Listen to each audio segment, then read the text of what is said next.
Municipal పారిశుద్ధ్య విభాగంలో పనిచేస్తున్న అవుట్ సోర్సింగ్ రిక్షా కార్మికులను వెంటనే రెగ్యులర్ చేయాలని మంగళవారం విజయవాడలో ఏపీ మున్సిపల్ వర్కర్స్ యూనియన్ ఆధ్వర్యంలో తలపెట్టిన చలో విజయవాడకు రాజమండ్రి నుండి మున్సిపల్ కార్మికులు తరలి వెళ్లారు.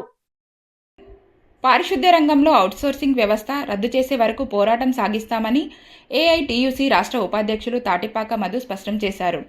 పెరిగే ధరలకు అనుగుణంగా నెలకు 26,000 జీతం ఇవ్వాలని డిమాండ్ చేశారు.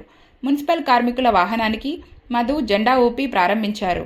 ఆయన మాట్లాడుతూ పారిశుద్ధ్య విభాగంలో పనిచేస్తున్న కార్మికులను వెంటనే పర్మినెంట్ చేయాలని డిమాండ్ చేశారు. ఈ కార్యక్రమానికి దనాల దుర్గమ్మ, అల్లం వెంకటేశ్వరరావు, రెడ్డి రమణ, కాకి శారద, బంగారుగిరి, గుడుపుగిరి, పోలమ్మ, సరస్వతి, మీసాలదేవి, మీసాల రమణ, రంగా, సైదులు, లోకేశ్వరి, అల్లం రూప, కుమార్, జ్యోతి తదితరులు పాల్గొన్నారు. ఇప్పటికే ఒంగోలు ప్యాసింజర్కి కొంతమంది వెహికల్లో వెళ్లారు. ఈరోజు రైల్లో మన అల్ల వెంకటేశ్వర గారు, దుర్గమ్మ గారు, కాకి శారద గారు, బంగారుగిరి ఈ అందరి నాయకత్వంలో ఈరోజు వెళ్తున్నారు. ఖచ్చితంగా పారిశుద్ధ్య కార్మికులకు 36,000 జీతం ఇచ్చే వరకు, అలాగే రెగ్యులర్ చేసే వరకు మా పోరాటం ఉంటుందని సందర్భంగా